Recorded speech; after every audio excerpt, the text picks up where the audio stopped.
ஓம் சைராம், ஜெய் சைராம். என் அன்பின் பிரியமே, என்னை இன்று நீ பார்த்ததும் உன் வேண்டுதலை மனதார ஒரு முறை என்னிடம் சொல். உடனே அது நிறைவேறும். உன் வீட்டிற்கு வந்து நல்ல செய்தி கூற நீண்ட நேரமாக நான் காத்திருக்கின்றேன். உன் வேண்டுதல் நிறைவேற உள்ளது என் தங்கமே.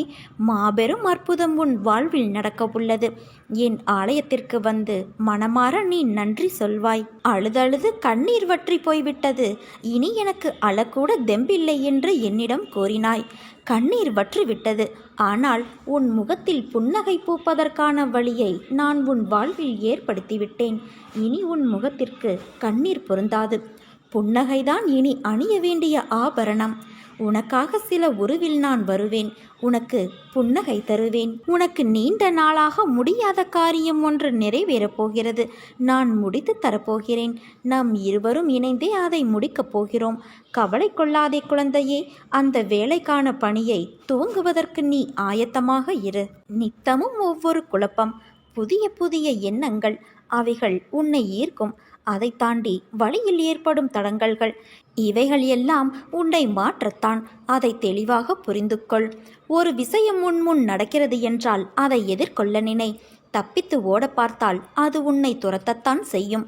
நீ ஓடும் ஒவ்வொரு நேரமும் அதனால் வழிகளுக்கு ஆளாவாய். அதற்கு நீ அதை ஏற்று அதில் பக்குவப்பட்டு அதை தாண்டி வருவதில்தான் உண்மையான வாழ்வின் சாராம்சம் அமைந்துள்ளது. நிகழ்வு என்ன நடந்தாலும் உன் மனம் தெளிந்த நீரான கடல் போல சமாளவாய் நிற்க வேண்டும். கடல் சிற்றத்தால் பொங்கி வரும் தண்ணீர் உள்ளே செல்லும். என்றைக்காவது கடல் நீர் வற்றியது என ஒரு நிகழ்வு நடந்துள்ளதா? 1000 மாற்றங்களை கடந்து வந்த பிறகுதான் கடல் தன் சம அளவில் நிலைக்க முடியும். ஐம்பூதங்களுள் ஒன்றாலான கடலுக்கே இந்த பரீட்சை என்றால், ஐம்புலன்களான மனித உடலில் இருப்பவர்களுக்கு எத்தனை பரீட்சை? அந்த பரீட்சை தான் இது. இதில் நீ பாதி தாண்டி விட்டாய். நம்பிக்கை, விசுவாசம், பொறுமை, பக்தி, அன்பு என எல்லாவற்றிலும் வென்ற நீ பாதி கடலின் சமாளவாய் இன்று இருக்கிறாய். ஆனால் உனக்கான உயர்வான இடத்தில் வந்தவுடன் உனக்கு தோன்றும் அகங்காரம், அது மிக தந்திரமான ஆயுதம். அதன் பிடியில் ஈர்க்கப்படுவது சுலபம். இதை அகங்காரம் என்று உணர்ந்து அதிலிருந்து வெளியே வருவது என்பது சிக்கலான ஒன்று.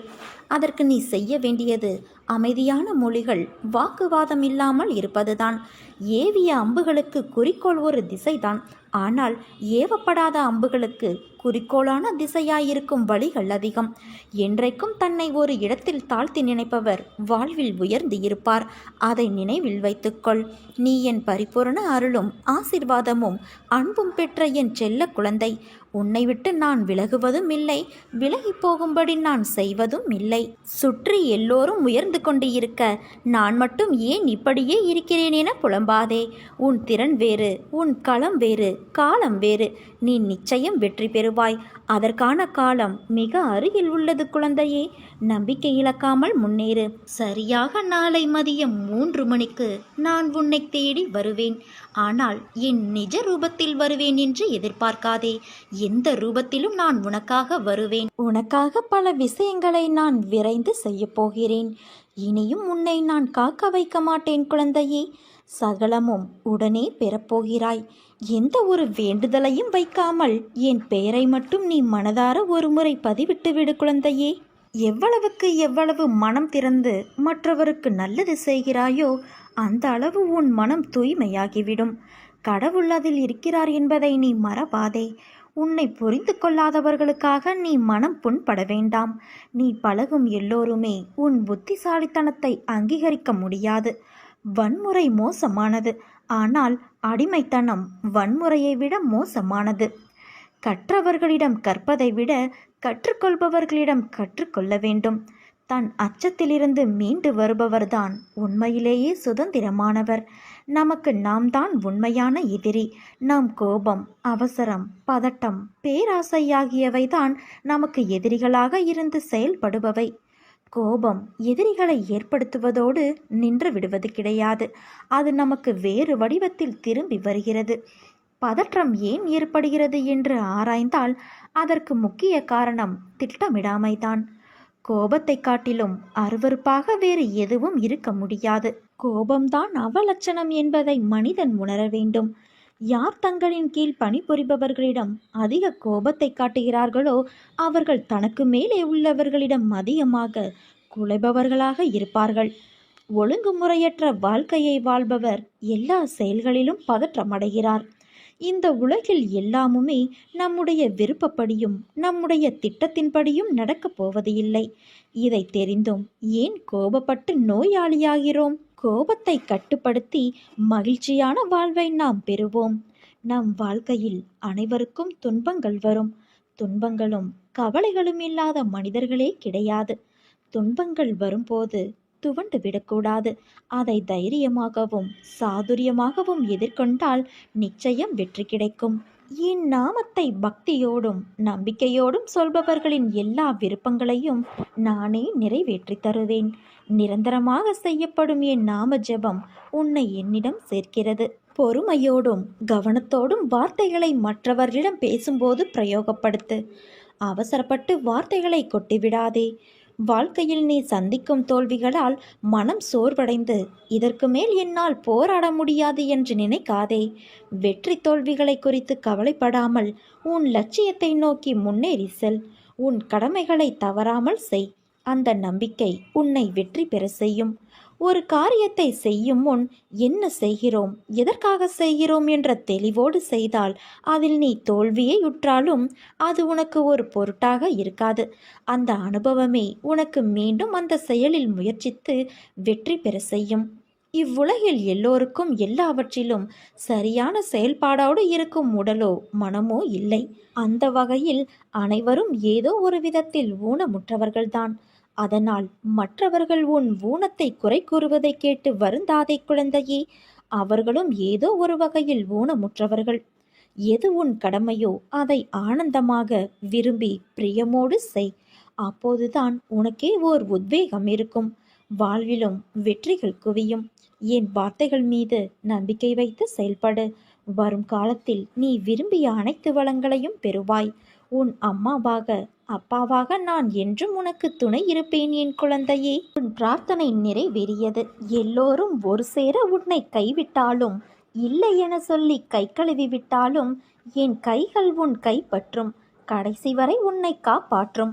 தன் குடும்பம் என்ற ஒரு 10 பேர், தன் நண்பனும் பகைவனும் என்ற ஒரு 10 பேர், தன் தொழிலில் ஒரு 10 பேர், தனது வீதியில் ஒரு 10 பேர், தனது ஜாதியில் ஒரு 60 பேர். இந்த 100 பேரின் நடுவில் தன்னை உயர்த்தி காட்டிக்கொள்வதும் பாசமாக, நட்பாக, அன்பாக, வீரனாக, நல்லவனாக காட்டிக்கொள்வதுமே மனித வாழ்வின் குறிக்கோள் என்று நீ நினைத்து கொண்டு இருக்கிறாய். எல்லாவற்றையும் அவர்களோடு ஒப்பிட்டு பார்த்து அதைவிட ஒரு படியாவது அதிகமாக இருக்க வேண்டும். அப்போதுதான் மதிப்பு என்று போலியான வாழ்க்கை வாழ கட்டாயப்படுத்துகிறது. அவன் அப்படி இவன் இப்படி என்று பிறரை விமர்சனம் செய்ய சொல்கிறது. பொருளாதார ரீதியாக தன்னிறைவு அடைந்ததும் பிறரை ஏளனமாக கேவலமாக நினைக்க சொல்கிறது. இந்த 100 பேரின் நடுவில் ஏற்படும் அவமானமும் கோபமும் கௌரவமும் மட்டுமே ஒருவனை பாதிக்கிறது. இதற்காக தன்னுடைய அத்தனை ஆசாபாசங்களையும் அடக்கி வைத்து மனித ஜடமாக வாழும் பலருக்கு இந்த பூமி பந்து 700 கோடி மக்களால் ஆனது என்பது தெரிவது கிடையாது.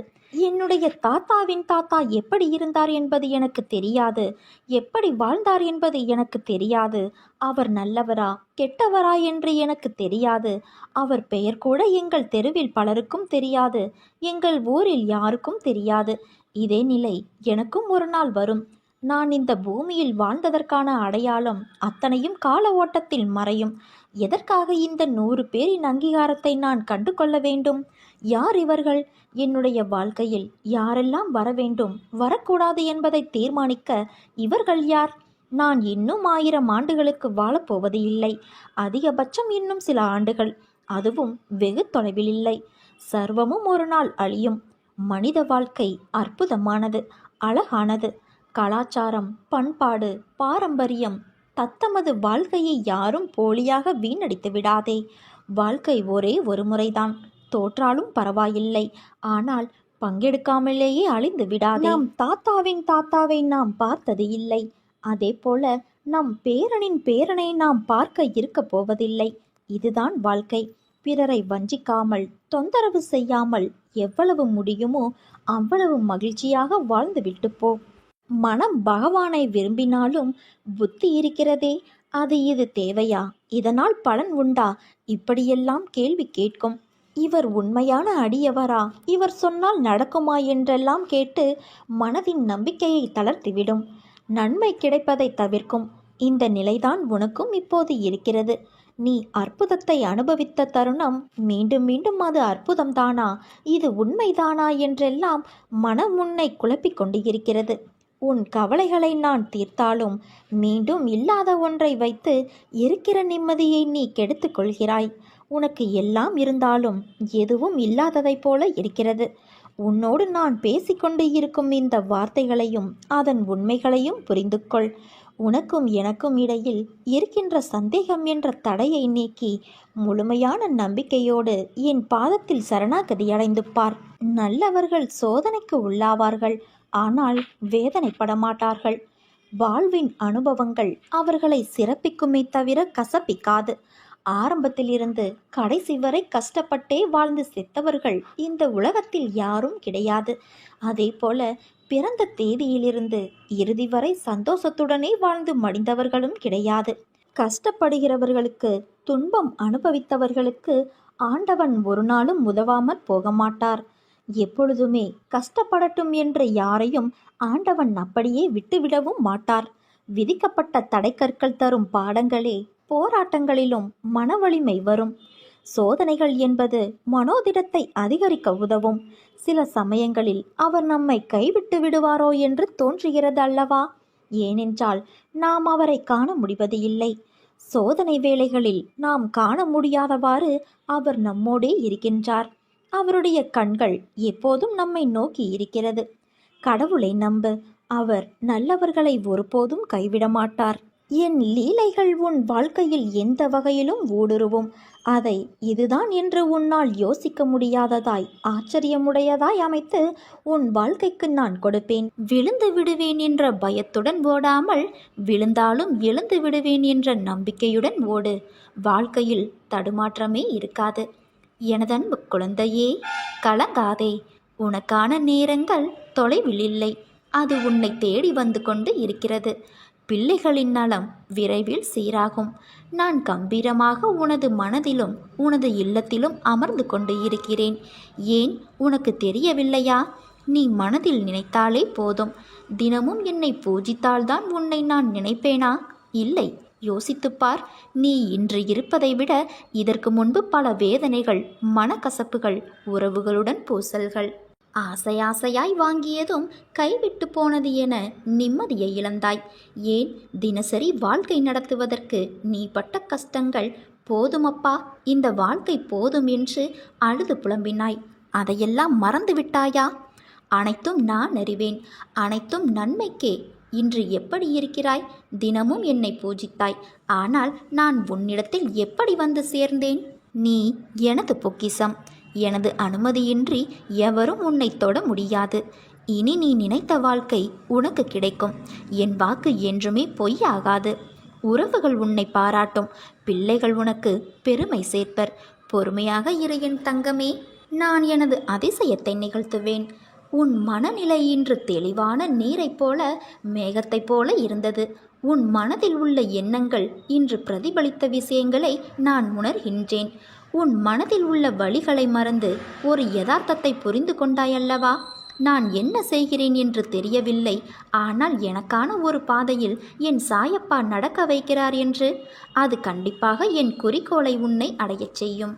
என்னை காயப்படுத்தி முதுகில் குத்தி நம்பிக்கை துரோகத்தை செய்தவர்கள் அனைவரிடமும் எப்படி நான் அதை கடக்க வேண்டும், சகித்து கொண்டு போக வேண்டும் என்று என் சாயப்பா சொன்னதை நான் கடைபிடிக்க வேண்டும் என்ற உயரிய நடைமுறையில் உள்ள நோக்கம் நிச்சயம் உன்னை எல்லா எதிர்மறை சூழ்நிலைகளை சவாலாக எடுத்து துணிந்து தைரியத்தோடு கடக்க செய்யும். ஒரு பழமொழி கேள்விப்பட்டு இருக்கிறாயா? தனிமரம் என்றும் தோப்பாகாது. ஆனால் தோப்பில் உள்ள எல்லா மரங்களும் தனி மரம்தான். இதை ஞாபகம் வைத்துக்கொள். உன்னை சுற்றி 1000 பேர் இருந்தாலும் இல்லாவிட்டாலும் நீ தன்னிச்சையாக செயல்பட முடியும். அதற்கு அர்த்தம் யாரையும் அவமதிப்பு என்று கருதாதே. உன்னை சுற்றி இருப்பவர்களுக்காக நீ இழந்த உன் தனித்துவத்திற்காக இதை நான் கூறுகிறேன். எப்போதும் உன் சாய் தேவாவின் அருளும் ஆசையும் உனக்கு உண்டு. உனக்கு நேற்று தோன்றிய கஷ்டமானாலும் துக்கமானாலும் மற்ற எந்த இக்கட்டான நிலையானாலும் இன்று யாருக்காவது நேர்ந்தது என்றால் அவர்களுக்கு உன்னால் முடிந்த உதவியை செய்.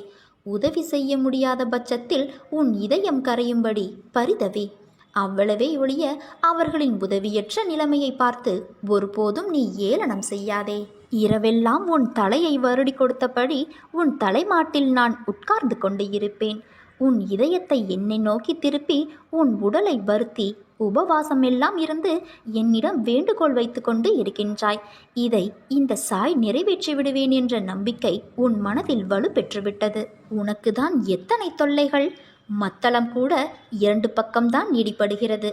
ஆனால் உனக்கோ எல்லா பக்கத்திலும் இடிகள்தான். எத்தனை நாளைக்குத்தான் நான் பொறுமையோடு பார்த்து கொண்டிருப்பேன்? உன் வேண்டுதலை அலட்சியப்படுத்த விரும்பவில்லை. நீ உன்னை கடுமையாக வருத்திதான் நீ இந்த வேண்டுதலை வைக்க வேண்டும் என்று தேவையில்லை. நான் உன் அருகிலேயே இருக்கின்றேன். நீ உறங்கும் போதும் நான் தாரை தாரையாய் அழுகின்றேன். இந்த கிழவனின் கன்னங்கள் ஒட்டி போகும் வரை உனக்காக நான் விரதம் இருக்கின்றேன். உன்னுடைய தேவைகளுக்காக நான் ஓடியாடி அங்கு இங்கும் அலைந்து திரிந்து உன் பாவங்களை கழித்து வருகின்றேன். நிச்சயம் உனக்கு நல்ல வழி பிறக்கும். நான் உன்னை காக்க வைக்கிறேன் என்று நினைக்காதே. காத்திருப்பதின் பலனை அறியும்போது நீயே கண்கலங்குவாய். அதற்கான காலத்தை அடைய நீ நெருங்கிக் கொண்டு இருக்கிறாய். கைகூப்பி என்னிடம் வேண்டி நின்ற வேண்டுதல்கள் எல்லாம் இந்த வியாழனில் நிறைவேறும் தங்கமே. காரண காரியங்கள் இல்லாமல் விளைவுகள் இல்லை. என் மீது நம்பிக்கை வை. அனைத்தையும் அறிந்தவன் நான். அனைத்தையும் செய்பவன் நான். செயலும் நானே, விளைவுகளும் நானே. என் அனுமதியில்லாமல் ஒரு இலை கூட அசையாது என்கிற போது எதற்காக நீ கவலைப்பட வேண்டும்? எதற்காக நீ வருத்தப்பட வேண்டும்? நீங்களே உங்களை விரோதியாக்கிக் கொள்வதற்காகவா உங்களை படைத்து காத்து உங்களை நான் தேடி வந்தேன்? நீங்கள்தான் செயல்படுகிறீர்கள். நான் செயல்படாதவன் என்று நினைக்கவே நினைக்காதீர்கள். மனதால் யாரையும் சபிக்காதே. யாரை பற்றியும் குறையாய் சொல்லாதே. அப்போது நான் கொடுக்கும் ஆசீர்வாதங்களை நீ முழுமையாக அனுபவிப்பாய். அன்றைக்கும் அழுவாய், பாபா உன்னை காண முடியவில்லையே என்றல்ல, பாபா நான் கேட்டதையெல்லாம் உடனுக்குடனேயே தந்து விடுகிறாயே என்ற மகிழ்ச்சியில். நீ போகும் பாதை விடியலுக்காக போகும் பாதை. இருள் சூழ்ந்துதான் இருக்கும். அதில் உனக்கான பயங்கள் கலக்கங்கள் இருக்கலாம். ஆனால் உனக்கென்ற பாதையில் நீ ஒருவராக மட்டும்தான் செல்ல முடியும். ஆனால் உனக்கான துணையாய் அந்த இருளில் நான் இருப்பேன். இருள் என்பதனால் உன் கண்களுக்கு புலப்படாமல் இருக்கலாம். ஆனால் நான் உன்னிடத்தில்தான் இருக்கின்றேன். உன் பாதை, உனக்கான வெற்றி, இவையெல்லாம் உன் ஆன்மாவுக்கு எழுதி வைக்கப்பட்டது. உனக்கு எது என்று நிர்ணயிக்கப்பட்டதோ அதுதான் உன்னிடத்தில் உனக்காக வந்து சேரும். அது வந்து சேரும் காலத்தையும் நீ நெருங்கிவிட்டாய். யாரும் இல்லை என்ற எண்ணத்தை உனக்குள் ஏற்படுத்தி கொள்ளாதே. அது மிகவும் ஆபத்தானது. உனக்குள் நானும் எனக்குள் நீயும் இருக்கும்போது அந்த எண்ணமே தவறாகி விடுகிறது. சதா சர்வ காலமும் என் சாயி என்னுடன் இருக்கின்றார், எனக்கென்ன கவலை என்று சொல்லிப்பார். உனது பயமெல்லாம் போய் தைரியம் கிடைக்கும். நானே நிரந்தரம், மற்றவையெல்லாம் கலைந்து போகும் மேகங்கள். இதை என்றும் நீ நினைவில் வைத்துக்கொள். நீ நிச்சயம் உச்சத்தை அடைவாய். இது உன் சாயப்பாவின் என் சத்திய வாக்கு. உன் குருவாகிய என்னிடத்தில் அசைக்க முடியாத நம்பிக்கை, ஆழமான அன்பு கொள். இதை தவிர வேறு வழிபாடு எனக்கு வேண்டாம். குருவே கடவுள் என்பதில் உறுதியாக நின்றுப்பார். எதிர்ப்பதற்கு அல்ல, பொறுப்பதற்கே தைரியம் வேண்டும். உறுதியான நம்பிக்கை வேண்டும். இன்று கிடைக்கும் என்று இரு. இன்று கிடைக்காவிட்டால் நாளை கிடைக்கும் என்று எதிர்பார்த்திரு. நாளையும் கிடைக்காவிட்டால் மறுநாள் கிடைக்கும் என எதிர்பார். உன் எதிர்பார்ப்பை தாண்டினாலும் கிடைக்காத போது ஒரு நாள் கிடைக்கும் என்று இரு. நிச்சயம் அது கண்டிப்பாக கிடைக்கும்.